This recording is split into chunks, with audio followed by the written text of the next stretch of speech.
हाँ। हाँ जी। और एक सवाल है, हितेशज्ञ की हम्म। तरफ से है ये सवाल कि क्या रूस, चीन, जापान, कोरिया, ऑस्ट्रेलिया, इजराइल भी जूरी कोड की वजह से ही विकसित और शक्तिशाली है क्या? रूस। क्या रूस, चीन, जापान, कोरिया, ऑस्ट्रेलिया, इजराइल भी जूरी कोड की वजह से ही शक्तिशाली और विकसित है क्या? देखो, शक्तिशाली या विकसित तो एक अलग शब्द हो गया, पर तकनीकी विकास यानी कि तकनीक की विकास, और उसमें भी सबसे जरूरी होता है वेपन। फाइटर प्लेन बनाना, फाइटर प्लेन बनाना, लेसर गाइडेड बम बनाना, टैंक बनाना। कॉम्प्लेक्स वेपन बनाने से किसी देश में शक्ति आती है, और उसकी सेना जब खुद के बनाए हुए हथियारों पर चलती है तो मैं उसे शक्ति, उस देश की शक्ति मानता हूं। तो जैसे अभी आपने बोला साउथ कोरिया, तो साउथ कोरिया कोई मतलब शक्तिशाली देश नहीं है मेरे नजरिए में, क्योंकि उसके पास में कुछ नहीं है, वो वेपन वेपन बनाना जानता नहीं है ज्यादा। दूसरा, जैसे रशिया, मतलब कुछ छह सात देश ही हैं जो वेपन बनाने में कामयाब रहे आज तक, निर्णायक हथियार। एक रशिया है, चाइना है, अमेरिका, ब्रिटेन, फ्रांस, इसराइल, बस ये 6 मुल्क हैं जो कि ऐसे निर्णायक हथियार बनाने में कामयाब रहे कि दूसरे देश, दूसरे 190 देश दुनिया के बना नहीं पाए। और इनके सब का मॉडल अलग अलग है। जैसे अमेरिका, ब्रिटेन, फ्रांस, इन तीनों का मॉडल है जूरी सिस्टम। वहां पे राइट टू रिकॉल और जूरी सिस्टम और रेफरेंडम, ये तीनों कानून होने के कारण उन देशों में पुलिस अदालतें पुलिस अदालतों के भ्रष्टाचार में कमी आई, और वहां पे, और अच्छी टैक्स प्रणाली, अच्छी यानी कि प्रोग्रेसिव टैक्स प्रणाली। तो इसकी वजह से ब्रिटेन, फ्रांस और अमेरिका ने ज्यादा कारखाने लगाए, ज्यादा इन्वेंशन आए, सस्ता उत्पादन किया, और ऐसी चीजें बना दी जो पूरी दुनिया वाले नहीं बना पा रहे थे। जब ये तकनीकी विकास जब भी आएगा कहीं पे भी, तो साथ में ये तकनीकी विकास वेपन मैन्युफैक्चरिंग की तरफ घूम जाता है, ऑटोमेटिक ही घूम जाता है। तो वहां पे उन्होंने बढ़िया वेपन भी बना लिए। जब उन्होंने बढ़िया वेपन बना लिए तो उन्होंने दूसरे मुल्क टेक ओवर करने शुरू किए, वहां के मिनरल लूटने शुरू किए, बैंक खोल दिए, और ये पूरा सर्कस शुरू हो गया, और उनके पास ऐसी कमांडर। अब आता है रशिया की बात, तो रशिया और चाइना, इन दोनों ने इस मॉडल पे काम नहीं किया। वहां वो ये वेपन बना पाए, वो तकनीकी विकास कर पाए, उसका रीजन था उन्होंने सरकारी मशीनरी का इस्तेमाल किया। और मतलब जो अमेरिका, ब्रिटेन, फ्रांस में जितना भी तकनीकी विकास है, मतलब उन्होंने जो ऐसी चीजें बनाई है वो सब प्राइवेट कंपनियों ने बनाई है। अमेरिका, ब्रिटेन, फ्रांस में सरकारी कंपनियों ने नहीं बनाई है, मतलब बनाई है पर उतनी नहीं। वो सब सारा विकास उनका जो वहाँ के मल्टीनेशनल कारपोरेशन है उनका विकास है, उन्होंने विकास किया, और ऐसी ऐसी वस्तुओं का उत्पादन किया, और ऐसे हथियार बना लिए। रशिया और चाइना ने जो भी वेपन बनाए हैं उसके लिए उन्होंने सरकारी मशीनरी का इस्तेमाल किया। तो अब सरकारी मशीनरी का इस्तेमाल करना और जूरी कोर्ट का इस्तेमाल करके विकास करना, इसमें फर्क क्या है? जूरी कोर्ट से मतलब है jury system, right to recall के कानून है किसी देश में, तो उसका मतलब क्या हो रहा है कि सरकार ये कानून छाप के उस देश में ऐसा एनवायरनमेंट क्रिएट कर देती है कि जमीन खरीदना आसान है, मशीनें लगाना आसान है, पैसा बनाना आसान है, कारोबार करना आसान है। और वो जो कारोबार आदमी कर रहा है उसको फेयर ग्राउंड उपलब्ध कराना वो जूरी कोर्ट का काम है। Right to recall, jury court, referendum, ये उसको फेयर ग्राउंड उपलब्ध करवाते हैं ताकि बड़ी मछली छोटी मछली को खा ना पाए, उसको खा ना जाए। तो ऐसे करके एक फेयर ग्राउंड मिलता है कारखानों को, उद्योगपतियों को, छोटे कारखानों को, मझोलों को। और बड़े कारखाने मालिक मझोले और छोटों को खा नहीं पाते, और जब वो खा नहीं पाते हैं तो छोटे और मझोले कारखानों की एफिशिएंसी बढ़ती है, संख्या बढ़ती है और इन्वेंशन आना शुरू होता है। तो jury system, right to recall का मॉडल ये है। अब रशिया और चाइना ने सरकारी मशीनरी का इस्तेमाल किया। यह मॉडल कैसा है कि सरकार अपनी सारी शक्ति, अपने सारे संसाधन लगाती है वेपन मैन्युफैक्चरिंग के ऊपर, कि भाई हमें हथियार बनाने हैं, और सरकार ऐसी पॉलिसी बनाएगी कि सरकार खुद के कंट्रोल के अंदर कारखाने लगा के हथियार बना सके। तो रशिया और चाइना ने इस मॉडल का इस्तेमाल किया। इस मॉडल में बहुत सारी समस्याएं हैं, समस्याएं मतलब बहुत सारी बाधाएं हैं। उस वजह से मैं ये मॉडल को तवज्जो नहीं देता जाता। कुछ व्यवहारिक है, कुछ तकनीकी है। पहली चीज तो क्या होती है कि आपने अगर इस तरीके का एडमिनिस्ट्रेशन खड़ा करना है बिना खून खराबा, ऐसा मुमकिन नहीं है। जब तक खून खराबा नहीं होता है तब तक इस तरीके का सेटअप खड़ा नहीं कर सकते। मतलब आपको सिविल राइट्स खत्म करने पड़ेंगे, एक तरह से आपको पूरे देश पे कठोर शासन डालना पड़ेगा, लोगों को ऐसी पॉलिसी बनानी पड़ेगी कि लोग कारखाने लगाने के लिए, उनमें काम करने के लिए मजबूर हों, जैसा स्टालिन ने किया था, जैसा चेयरमैन माओ ने किया था। उन्होंने इसी तरीके का इस्तेमाल किया, तो उनको लाखों लोगों का खून करना पड़ा, जब क्योंकि उनको कारखाने बनाने के लिए उन्होंने इतना कठोर शासन डाला। वहां पे वोटिंग राइट, नागरिक अधिकार खत्म करने पड़ते हैं। तो रशिया और चाइना दोनों ने इस मॉडल का इस्तेमाल किया। तो वहां पे वोटिंग राइट है क्या? नहीं है। वोटिंग पावर खत्म है, मीडिया है उसको स्टेट के कंट्रोल में चलता है, तो मीडिया पे कंट्रोल लेना पड़ेगा, ओपोजिशन खत्म करना पड़ेगा। मतलब पूरा एक तरह से जबरदस्त, जब तक उस पे आपकी एकदम पूरे देश को जकड़ में ना ले लो तब तक आप इस मॉडल को अप्लाई नहीं कर सकते।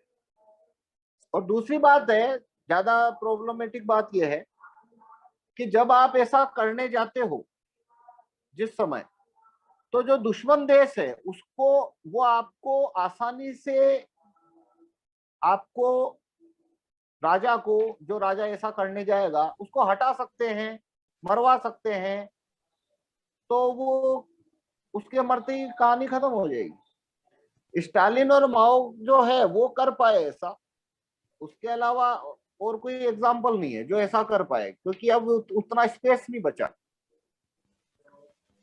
जो उस समय अमेरिका ब्रिटेन उतने ताकतवर नहीं हो गए थे कि वो रोक पाते, इसलिए उन्होंने उतने वेपन बना लिए कि अब वो अपने बल के ऊपर अमेरिका, ब्रिटेन, फ्रांस के धनिकों के सामने टिक गए। उसके बाद में जितनों ने कोशिश करी है, अमेरिका की सेना पहुंच गई और उनको उड़ा दिया। तो मेरे हिसाब से वो मॉडल के अपने ड्रॉबैक हैं। नागरिक अधिकार खत्म करने पड़ते हैं, लाखों लोगों का कत्ल करना पड़ता है, उल्टे सीधे कानून बनाने पड़ते हैं। जैसे इंदिरा जी ने इमरजेंसी डालनी पड़ी थी, वो सेना मजबूत करने के लिए सरकारी मशीनरी का इस्तेमाल कर रही थी, परमाणु विस्फोट किया तो क्या हुआ? मीडिया उसके उनके पीछे लग गया, इंदिरा जी के जज पीछे लग गए, सारे पॉलिटिकल पार्टियों को फंडिंग करने लग गई, अपोजिशन खड़ा हो गया, 2 लाख लोग इकट्ठे हो गए दिल्ली में, इमरजेंसी डालनी पड़ी। जजों ने इंदिरा जी को चुनाव लड़ने से रोक दिया, बैन लगा दिया, तो उनको सुप्रीम कोर्ट, हाई कोर्ट पे ताले लगवाने पड़े, मीडिया पे सेंसर डालना पड़ा। तो ऐसे गाड़ी कब तक चलाओगे? 2 साल चलाई उन्होंने। 2 साल बाद में क्या हुआ? उन्होंने देखा यहाँ तो विद्रोह हो जाएगा, तो उन्होंने क्या किया? उन्होंने इमरजेंसी हटा ली, तो बस वापस गाड़ी रुक गई। तो ये मॉडल एक तरह से बहुत, मतलब इसमें दमन भी आता है, सिविल राइट्स खत्म होते हैं। इस तरीके से ये मॉडल जो है मैं उसको कमजोर मानता हूं, मतलब लागू किए जाने वाला मॉडल है। दूसरी बात है, आप ऐसा स्टालिन और ये माओ जेडांग, चेयरमैन माओ, ऐसे लोग किधर से लाओगे? ये क्या झाड़ पे लगते हैं क्या ऐसे लोग? वही 100 साल में, 50 साल में कोई ऐसा कोई आता है जो वो उसका चांस लगा और वो कर गया, मर जाता तो गेम खत्म। जबकि jury system, right to recall वाला मॉडल क्या है, ये ग्रेजुअली आगे से आगे अपना इम्प्रोवाइज होता रहता है, काम करता रहता है, क्योंकि इसके अंदर कोई एक सरकारी मशीनरी, कोई एक मसीहा वाला नेता और उसका कोई 10-20 हजार लोगों का स्टाफ वेपन बनाने पे दम नहीं लगा रहा है, पूरी कंट्री दम लगा रही है। हर आदमी अपने स्तर के ऊपर काम कर रहा है, तो उसको रोकना, उसको तोड़ना बहुत मुश्किल है। तो इसलिए अमेरिका, ब्रिटेन, फ्रांस है, वो लगातार विकास, तकनीकी विकास में वो आगे निकलते गए, निकलते गए, निकलते गए। कोई भी राष्ट्रपति आओ, कोई फर्क ही नहीं पड़ रहा, क्योंकि राष्ट्रपति के होने से तो कोई मतलब ही नहीं है। अच्छा पवन जी, हम्म, एक बात पूछनी है, मैं डिस्कनेक्ट हो गया था। आपने ये बताया कि मतलब हथियार निर्माण में आत्मनिर्भर बने रूस और चीन, तो ये हमको ये पढ़ाया गया है कि मतलब वो एक कम्युनिस्ट रिवॉल्यूशन था, तो कम्युनिज्म की विचारधारा वे लोग लेकर आना चाहते थे, लेनिन, और वो जो लोग भगवान को मानते थे, जो क्रिश्चियनिटी में मानते थे, जो इस्लाम में मानते थे, उनको जबरदस्ती लाखों करोड़ों लोगों को मरवा दिया गया, ये प्रूव करने के लिए। डॉक्यूमेंट्री में मतलब मैंने ये देखा, ये प्रूव करने के लिए कि भाई आप नास्तिक हो तो ही ठीक है, यदि भगवान में मानते हो तो आपका भगवान आपको बचाने नहीं आएगा, क्योंकि हम आपको मार रहे हैं, क्योंकि देखो ये भगवान नहीं सब होता है। तो देखो ये सब तो किताबों की बातें हैं क्या, इससे कुछ होता नहीं है। देखो जार जो था उसने रोथशाइल्ड को, रोकोफेलर को घुसने नहीं दिया रशिया में, ठीक है, मिनरल खोदने के लिए।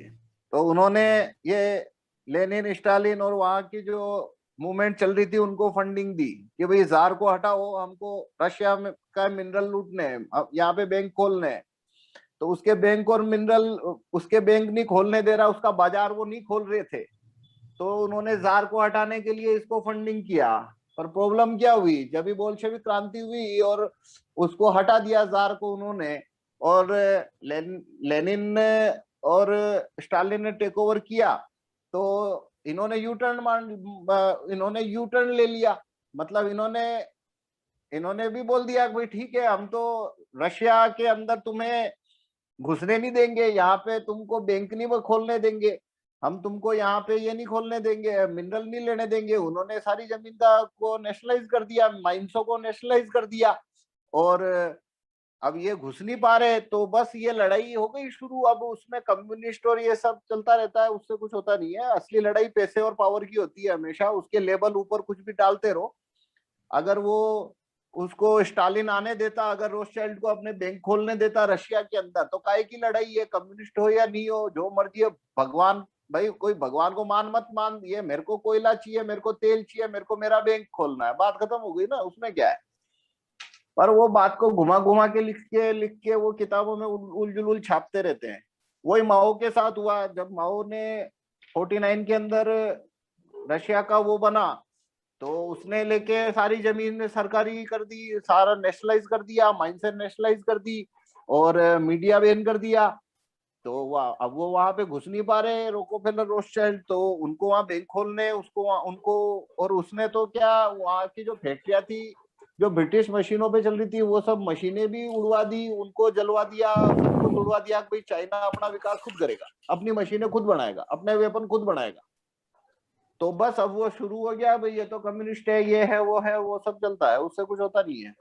आप उनको देखो, रोकोफेलर, रोथशाइल्ड को का प्राइमरी टारगेट है उनका धंधा, उनका बाजार, उनके बैंक, उनके फार्मास्यूटिकल कंपनियां, उनको धंधा करने दो, उनको मोनोपोली दो, तो उनका टारगेट वो रहता है। अब ये बात तो सामने से बोल के तो नहीं होगा ना, तो फिर वो इस टाइप की चीजें आ जाती है, कम्युनिस्ट है, भगवान में नहीं मानते, भाई मानता रहे भगवान में, मेरे को मिनरल दे दे और मेरे बैंक खोलने दे, और क्या है, वो तो कुछ है नहीं। मेरा जो है नजरिया उसमें ये है। और आप थोड़ा गूगल करोगे, थोड़ा पढ़ोगे, तो ये सब मिल जाएगा आपको कि लड़ाई किस बात की थी। तो लड़ाई इसी बात की थी।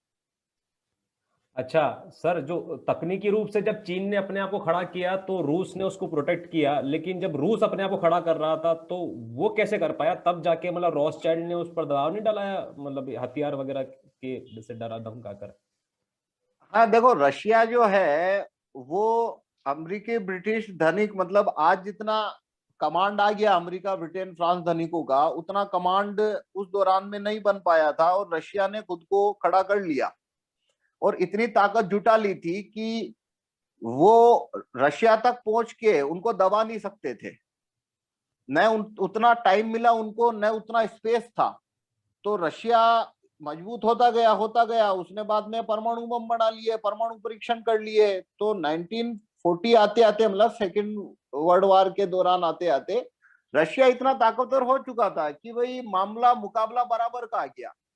ज्यादातर में युद्ध कब होता है, मतलब देखो कैसे होगा कि कोई देश को टेक ओवर करना है तो आप उनका मीडिया आने दो, तो वो वहां की पॉलिटिक्स को कंट्रोल कर लेते, पर मीडिया को आने नहीं दे रहे हैं दूसरे। तो फिर क्या तरीका है, आसपास के पड़ोसी देशों को हथियार भेजो ताकि वहां के राजा के ऊपर वो हमला करें और उसको गिराया जा सके।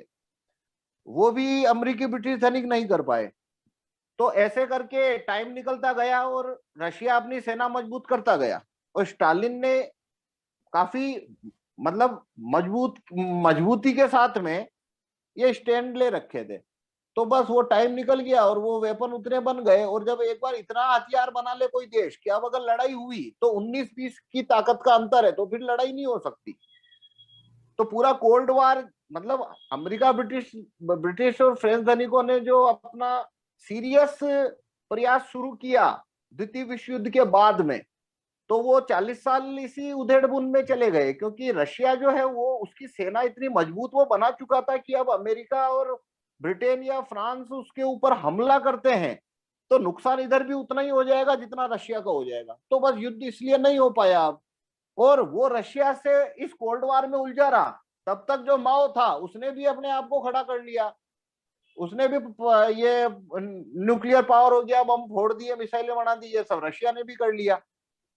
तो ये जो पूरा ब्लॉक था, मतलब Russia, China, north Korea, south Korea, Vietnam, ये पूरे ब्लॉक के अंदर रशिया खड़ा हो गया। 1940-45 तक रशिया खड़ा हो गया, 50 तक। और तभी अगले 15 साल में चाइना खड़ा होने लग गया। 1980 तक चाइना खड़ा हो गया। उधर 10 साल उसके वियतनाम ने वोट कर दिए अमेरिका के। तो वो और इधर से नॉर्थ कोरिया खड़ा हो गया। तो ये तीनों उसके कंट्रोल से निकल गए क्योंकि इन्होंने इतने हथियार बना लिए। अमेरिका या ब्रिटिश है, कहीं पे देश में घुसने का उनके पास रूट क्या है? उनके पास दो ही रूट है, या तो मीडिया से घुसेंगे या फिर सेना लेके घुसेंगे। तो मीडिया से वो घुसते, वो काम माओ ने, ये खुश्चेव ने, स्टालिन ने, इन्होंने होने नहीं दिया। क्योंकि इन्होंने बोला भाई डेमोक्रेसी कुछ नहीं है, मीडिया हमारा रहेगा, वोटिंग कुछ नहीं है, हम देश चला रहे हैं, तुम मस्त रहो। तो ये सिस्टम बना के रखा था। तो वो अंदर से तो घुस नहीं पाए कारोबार के नाम से, मीडिया के नाम से, और सेना से वो इनको तोड़ पाए। वो मौका आता तब तक वो इतने ताकतवर हो गए थे, अब तुम्हारा भी नुकसान उतना ही होगा। तो ऐसे करके ये दोनों मुल्क निकल गए उनके हाथ से। और बाद में जब भी WTO के माध्यम से चाइना में घुसना चाहता था अमेरिका, तो चाइना ने उनको धमकाया कि भाई अभी अगर तुम हम पे ज्यादा दबाव बनाओगे तो ठीक है, हम ये परमाणु मिसाइल की टेक्नोलॉजी ईरान को दे देंगे। तो अमेरिका को पीछे हटना पड़ा। तो सर ऐसे रशिया का करके इंडिया में क्या इंटरेस्ट है? रशिया का इंडिया में क्या इंटरेस्ट है? रशिया का इंडिया में क्या इंटरेस्ट है? देखो, रशिया को जो मेन इंटरेस्ट उसका ये है कि रशिया पे अगर अमेरिका का नियंत्रण आ जाता है, अगर अमेरिका के नियंत्रण में चला गया भारत, मतलब भारत अगर अमेरिका के नियंत्रण में आ जाता है, तो इस भारत का इस्तेमाल करके वो चाइना को तो खत्म कर देगा। और चाइना को खत्म करेगा तो उसका प्रभाव अमेरिका का रशिया को छोड़ के ये पूरे एशिया के अंदर उसका प्रभाव खड़ा हो जाएगा अमेरिका का। तो अभी रशिया से जो अमेरिका की दूरी, डिस्टेंस और ताकत का संतुलन है, उस संतुलन में एक बहुत बड़ा असंतुलन आ जाता है अगर अमेरिका भारत का इस्तेमाल करके चाइना को खत्म कर देता है। अब उसके अलावा रशिया को केवल अपने वेपन बेचने हैं भारत को, और कुछ ज्यादा कुछ है नहीं। मतलब उसको, उसके वहां पे कोई जूरी सिस्टम तो है नहीं रशिया में, जो वहां पे बहुत सारी कंपनियां चल रही है जो यहाँ के पेप्सी कोला बेचेगी, ऐसा तो करना नहीं है। मिनरल उसको भारत के चाहिए नहीं, क्योंकि रशिया के पास खुद के पास इतना मिनरल है कि उसको भारत के मिनरल की या दुनिया भर के मिनरल की जरूरत नहीं है। धर्म है तो रशिया को उसमें कोई इंटरेस्ट नहीं है धार्मिक नियंत्रण बनाने का कि भारत को पूरे को ईसाई देश में बदलना है। उनको अपने वेपन बेचने हैं और ये ध्यान रखना है कि भारत अपनी सैन्य शक्ति उतनी ना बढ़ा ले कि मुझसे बड़ी ताकत बन जाए। वो तो हर देश ध्यान रखता है। और उसको ये देखना है कि अमेरिका मतलब भारत पूरा अमेरिका की गोद में जाके ना बैठ जाए। बाकी और कोई उसका रशिया का भारत में कोई इंटरेस्ट नहीं। मतलब रशिया ठीक को है। भारत में बिजनेस चाहिए ऐसा कुछ नहीं। उसको कोई वहां पे कोई ऐसी कोई कंपनियां नहीं है जो भारत का बिजनेस खाने के लिए बैठी है। बस उसको अपने हथियार बेच रहे होते हैं। और रशिया चाहता है भारत जो हथियार है ना वो रशिया के यूज करे। रशिया का मुख्य गोल टारगेट या इंटरेस्ट ये रहता है क्योंकि जो देश जिस देश के हथियार यूज करता है वो उसका एक तरह से पिट्ठू हो गया। गुलाम बना हुआ। हाँ हाँ, तो जैसे एग्जांपल देता हूं, अभी भारत के पास एक पनडुब्बी है अरिहंत, कुछ 2018 में उसको पार्क कर रहे थे डॉक पे तो थोड़ी पीछे टकरा गई तो उसके पीछे का रडार है वो फूट गया। तो वो रशिया ने हमको दे रखी है 10 साल की लीज पे, $2 करोड़ के लगभग लीज है उसकी 10 साल की।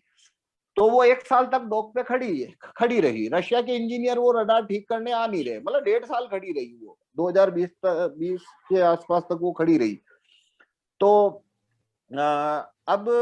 अब मान लो भारत खुद अपनी पनडुब्बी बनाना जानता था तो भारत की पनडुब्बी होती तो भारत खुद ही ठीक कर लेता और वापस गश्त पे निकल जाती।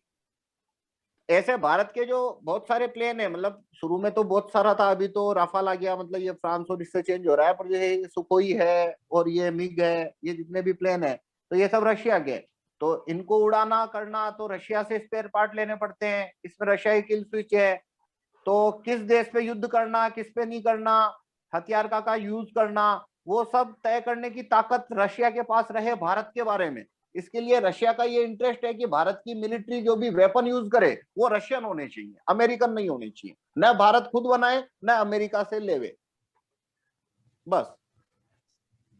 ताकि अगर कभी भारत अमेरिका पाकिस्तान पे हमला करने जाए और तो रशिया बोल सके भाई अभी हमला मत कर। तो भारत कब रुक जाएगा, जब भारत रशिया के मिलिट्री वेपन पे डिपेंड, भारत की मिलिट्री रशिया के वेपन पे चलती है। तो अगर भारत को अमेरिका पे पाकिस्तान पे युद्ध करना है तो भारत को रशिया को पूछना पड़ेगा भाई युद्ध हो रहा है तो ये बम यूज करने हैं तो कर लूं क्या। या भारत का चाइना से युद्ध होता है तो, और अगर भारत की मिलिट्री पूरी रशिया के वेपन पे डिपेंड है तो भारत को चाइना से रशिया से पूछना पड़ेगा भाई चाइना का क्या करना है, हमको युद्ध करना है, वेपन दोगे नहीं दोगे। क्योंकि रशिया बोल देगा ठीक है हम तो वेपन नहीं दे रहे, तो फिर भारत को समझौता करना पड़ेगा, युद्ध नहीं कर सकता ना। तो रशिया का इंटरेस्ट उतना ही है भारत में कि भारत रशिया के वेपन यूज करे, American France British weapon use ना करे।